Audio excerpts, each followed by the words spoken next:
Real Madrid ने भले ही ज्यादा कुछ जीता नहीं है ये season, La Liga, Copa del Rey, Super Copa de Espana, Champions League सबसे बाहर हो गई। लेकिन समर ट्रांसफर मार्केट में रियल मैड्रिड अपनी डोमिनेशन दिखा रही है दोस्तों, बिकॉज हमने 3 साइनिंग ऑलरेडी कंप्लीट कर ली है। एंड चौथी और पांचवी साइनिंग ज्यादा दूर नहीं है। पहली 3 साइनिंग्स की अगर हम बात करें तो हमने जाबी अलोंसो को एज अ कोच अपॉइंट किया है, who is probably the hottest property in world football right now. And मैं लिटरली नहीं कह रहा, ऑब्वियसली लिटरली तो है ही, पर he is the hottest property भाई in terms of football managers. And वहीं पर अगर हम और प्लेयर्स की बात करें तो ट्रेंट अलेक्जेंडर आर्नल्ड जैसा राइट बैक आपने फ्री में अक्वायर करा है फ्रॉम लिवरपूल, ठीक है। एंड उसके अलावा आपने डीन हाउसन को साइन किया है from Bournemouth for 50 million euros. एक ऐसा player who is pretty much was chased by Liverpool, by Chelsea and by a lot of other clubs. काफी सारे क्लब्स पीछे पड़े थे डीन हाउसन के। एंड अब ऑल ऑफ अ सडन पूरा नैरेटिव चेंज कर दिया जा रहा है अबाउट डीन हाउसन। अब सब बोल रहे हैं कि यार बंदा ओवररेटेड है, बंदे में पेस नहीं है। अब क्योंकि वो रियल मैड्रिड में आ चुका है, अब उसकी जो गेम में खमियां है ना, वो निकाली जा रही है। तो clearly goes on to show भाई that people are jealous that we have Dean Huijsen. And क्यों नहीं भाई, डीन हाउसन 6 फुट 5 इंच है भाई, 5 इंच है भाई। वैन डाइक की हाइट जितना लंबा है वो, दिखता नहीं है उतना लंबा, पर वैन डाइक की हाइट जितना लंबा है वो, ठीक है। पेस नहीं है तो क्या हुआ, वी हैव राउल असेंशियो जो कि काफी क्विक है, काफी पेसी है। तो खैर, डीन हाउसिंग के बारे में मैं यहाँ पर बात नहीं करने आया हूँ। डीन हाउसिंग के बारे में मैं ऑलरेडी बात कर चुका हूँ, एक प्रॉपर स्काउटिंग रिपोर्ट मैंने प्रिपेयर करी थी। अगर आपने अब तक वो वीडियो नहीं देखा है तो देरी किस बात की, अभी जाके वो वीडियो देखो, यहाँ पर मैं कहीं डाल दूंगा। एंड अगर आप इस चैनल पर नए और आपने सब्सक्राइब नहीं किया तो देरी किस बात की है, चैनल को सबसे पहले सब्सक्राइब करो, इस वीडियो को लाइक करना और इस वीडियो को एंड तक जरूर देखना। रियल मैड्रिड की चौथी और पांचवी साइनिंग कौन होने वाले हैं, दो नाम निकल कर आ रहे हैं। पहली बात तो लेफ्ट बैक पे वो है अल्वारो करेरास, जिससे हम काफी ज्यादा क्लोज है, ऑलमोस्ट डील अग्रीड हो चुकी है। एंड मिडफील्ड में एक नाम निकल कर आ रहा है आंजेलो स्टिलर, जो कि सिर्फ रियल मैड्रिड से लिंक नहीं है इस समय। Liverpool and Bayern Munich are also actively after आपके एंजेलो स्टिलर। सबसे पहले मैं बात करना चाहूंगा अबाउट अल्वारो करेरास। मैं थोड़ी बहुत ऑलरेडी इस प्लेयर के बारे में बात कर चुका हूं, बट एक बार जो है पूरे सीजन को यहां पर देखते हैं।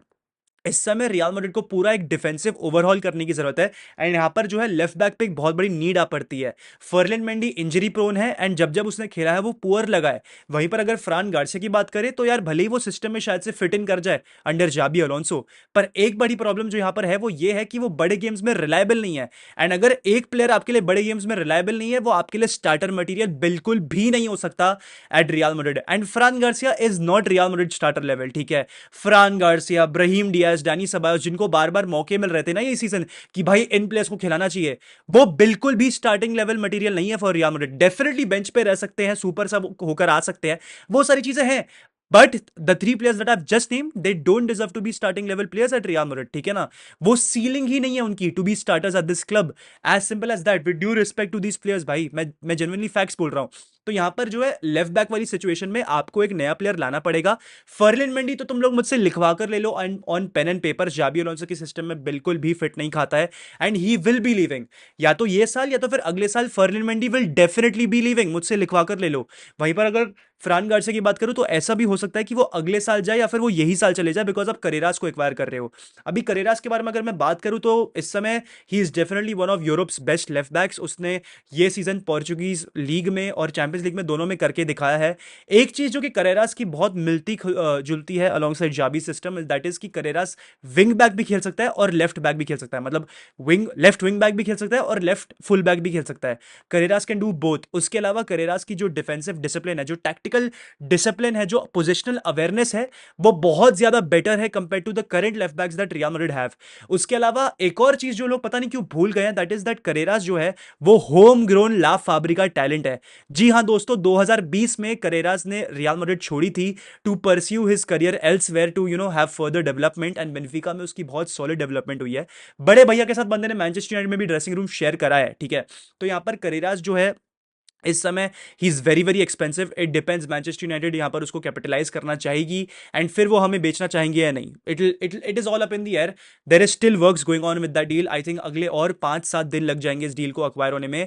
कंफर्म है करेरास तो रियल मैड्रिड ही आने वाला है, पर जो है टाइम लगने वाला है। करेरास इस समय सिर्फ 22 साल का है एंड मैड्रिड की पूरी पूरी ट्रांसफर स्ट्रेटेजी से मेल खाता है। यहाँ पर जाबी अलोंसो ने ही जो है एक तरीके से डिमांड पुट अप करी है फॉर अल्वारो करेरास, पर मैड्रिड की जो ट्रांसफर स्ट्रेटेजी स्ट्रेटजी रही है कि you should get younger players and उनको अक्वायर करके आपको उनको बेटर बनाना है, वो सारी चीज़ों से वो पूरा मेल खाता है, ठीक है। Alvaro Carreras might cost your club 35 to 40 million, which is fine. आपको डिफेंसिव प्लेयर्स तो डेफिनेटली चाहिए, आपकी लॉन्ग टर्म प्लानिंग में बहुत हेल्प करेगा। डीन हाउसन को हमने 5 साल का कॉन्ट्रैक्ट दिया है, करेरास को भी 5 साल का कॉन्ट्रैक्ट देना पड़ेगा। टॉपिटॉल इस समय हमें कोई बात की गारंटी नहीं कि Ferland Mendy club World Cup के लिए वापस लौट पाएंगे या नहीं, ठीक है। Fran Garcia is definitely there, but we are not sure अगर फर्लिन मेंडी लौट पाएंगे फॉर क्लब वर्ल्ड कप या नहीं, तो we definitely need one more player. And ये पूरी पूरी जाबी अलोंसो की साइनिंग है, and I tell you why. देखो यार, सबसे पहले तो जाबी अलोंसो के ना बायर लेवरकुसन के सिस्टम को भी समझना बहुत जरूरी है। Xabi Alonso played a very very मतलब जाबी अलोंसो के सिस्टम में wing backs played a very very important role. उनका डायनामिज्म, उनका विड्थ प्रोवाइड करना, उनका टाइमली टक इन करना, डिफेंसिवली जब बायर लेवरकुसन बॉल नहीं रखती थी तो उनके फुल बैक्स बहुत ही कॉम्पैक्ट रहते थे, ठीक है। Bayer Leverkusen without the ball was very compact, उनके जो विंग बैक्स थे वो काफी ड्रॉप करते थे टू डिफेंड। वो ही सारी सेम चीजें आपको अल्वारो करेरास से भी देखने को मिलेंगी। Alvaro Carreras is practically the same player that Grimaldo is. The difference is कि करेरास जो है डिफेंसिवली ज्यादा सॉलिड है कंपेयर टू ग्रिमाल्डो। करेरास जो है काफी क्विक भी है, उसका रिकवरी पेस भी काफी ज्यादा सॉलिड है, वहीं पर गोइंग फॉरवर्ड भी वो काफी ज्यादा लीथल है, वो क्रॉसिंग उसकी काफी ज्यादा सॉलिड है, एंड उसका जो पोजिशनल अवेयरनेस है गोइंग फॉरवर्ड, एक ऐसी चीज जो फर्लिन मेंडी के पास बिल्कुल भी नहीं है, वहां पर भी वो जो है काफी ज्यादा सॉलिड है। अगर बिल्डअप प्ले की बात करें और प्रेस रेजिस्टेंस फुटबॉल की बात करें तो हमने यहाँ पर जेरेमी फ्रिम्पोंग और ग्रिमाल्डो को देखा है under Xabi Alonso playing as full backs और विंग बैक्स, एंड हमने ये अक्सर देखा है कि दोनों ही प्लेयर्स बिल्डअप प्ले में और प्रेस रेजिस्टेंस में दोनों में ही टॉप है। वहीं पर अगर मैं अल्वारो करेरास की बात करूं तो भाई ये बंदा प्रेस रेजिस्टेंट तो उतना नहीं है, पर बिल्डअप प्ले इस बंदे का भी बहुत सॉलिड है। He is known for carrying the ball from deeper areas and taking it forward. तो आपको जो है यहाँ पर अल्वारो करेरास एक बहुत ही मैसिव अपग्रेड मिलेगा in your left back positioning, एक ऐसी चीज जो मैड्रिड मिस करती आई है। उसके अलावा ये बंदा बैक थ्री सिस्टम में भी खेल सकता है और बैक फोर वाले सिस्टम में भी खेल सकता है, तो he ticks pretty much all the boxes जो जाबी अलोंसो को चाहिए currently from his players. And दूसरे प्लेयर की अगर मैं यहाँ पर बात करूं तो that is none other than Angelo Stiller, ठीक है। इस समय Real Madrid are after Angelo Stiller, but we are not the only ones जो कि एंजेलो स्टिलर को चेज कर रहे हैं। इस समय लिवरपूल और बायर्न म्यूनिख भी चेज कर रही है एंजेलो स्टिलर को, एंड मैं आप लोगों को बता देता हूं क्यों। देखो, एंजेलो स्टिलर ना इस समय जर्मनी में नेक्स्ट टोनी क्रूज के नाम पर डीम किया जा रहा है, and that is simply because of his precision, his long term vision, his passing, his long balls and his precision of passes, वो सारी चीज़ों के लिए ये बंदा जाना जा रहा है, and he is called as the left footed Toni cruise.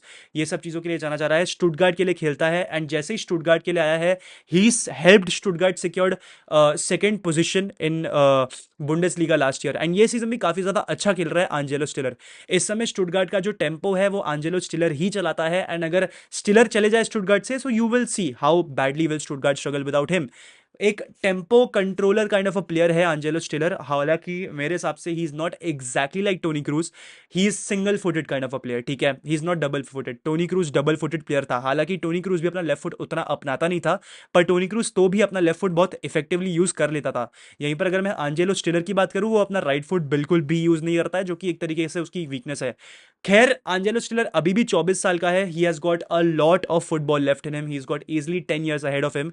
तो एंजेलो स्टिलर को अगर आपको अक्वायर करना है तो उसका release clause somewhere around 30 to 40 million के अंडर है, तो ही will be a great player. वैसे दोस्तों, अगर आपने एक चीज नोटिस करी हो, dean हाउसन, Angelo स्टिलर, Trent Alexander Arnold, आपके अल्वारो करेरास, ये सारे प्लेयर्स में ना एक चीज कॉमन है, इन सारे प्लेयर्स में आईक्यू काफी ज्यादा सॉलिड है। इनमें डेफिनेटली थोड़ी सी पावर होगी, स्ट्रेंथ होगी, स्पीड होगी, फिजिकलिटी होगी, वो सारी चीजें हैं, पर what are all these four players known for? They are known for their IQ, they are known for their tactical discipline, positional awareness, ये सारी चीजों के लिए ये सारे प्लेयर्स जाने जाते हैं, ठीक है। एंड ये सारे ही प्लेयर्स, करेरास, डीन हाउसन, आपका ट्रेंट, एंजेलो स्टिलर, ये रियल मैड्रिड की पासिंग क्वालिटी को काफी ज्यादा इंप्रूव करेंगे, जो कि बहुत ही हेवायर रही है ये सीजन, ठीक है।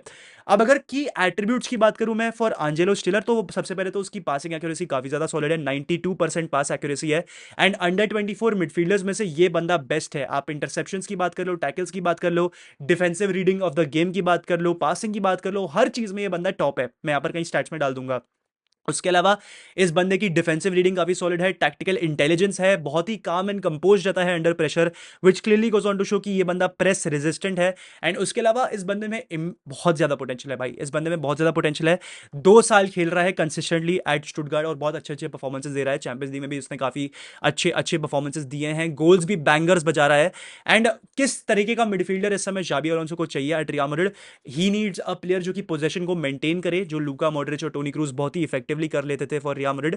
उसके अलावा ही नीड्स अ प्लेयर जो कि टेम्पो को डिक्टेट करे, एक ऐसा प्लेयर जो कि बॉल को रिकवर काफी ज्यादा अच्छा करे, जो एंजेलो स्टिलर कर लेता है, डिफेंस को शील्ड करके रखे, उसके अलावा डबल पिवट में बहुत अच्छी तरीके से खेले, एंड पोजिशनली अडेप्ट करे। ठीक है, एंजेलो स्टिलर वो सारी चीजें करता है। ठीक है, he can play as a number 6, he can play as a number 8, तो एंजेलो स्टिलर वो सारी चीज आपके लिए करके देता है।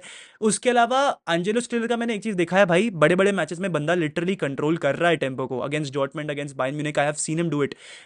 स्टुटगार्ट का पूरा पूरा टेम्पो एंजेलो स्टिलर संभाल रहा है। ठीक है, तो यहाँ पर आपको एक बहुत ही लॉन्ग टर्म मिडफील्ड सोल्यूशन मिल जाएगा in the name of Angelo स्टिलर। अब एक बहुत बड़ा क्वेश्चन जो है, जो उठता है आप लोगों के दिमाग में और मेरे दिमाग में भी, कि अगर हमने स्टिलर को अक्वायर कर लिया, अगर वो स्टार्टर बन गया, जो कि मोस्ट लाइकली लग रहा है, तो कौन बेंच पे जाएगा भाई, कौन जा रहा है बेंच पे, तुम मुझे बता दो।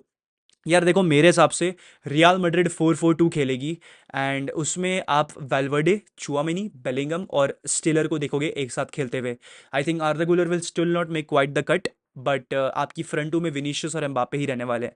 आई think it is going to be a 4-4-2, flat रहती है, डायमंड रहती है या स्क्वायर रहती है, वो देखने वाली चीज होगी। पर मेरे हिसाब से Real Madrid are going to play in a 4-4-2। आपकी क्या थॉट्स है, do let me know in the comments दोस्तों। एंड अगर आपको वीडियो अच्छा लगा है तो प्लीज सब्सक्राइब करें मैड्रिड पंडित्स को, help us reach 24,000 subscribers ASAP. And इसी के साथ दोस्तों, हाला मद्रिद, ई नादामास, हस्ता इल फिलाल वामोस रियाल, सू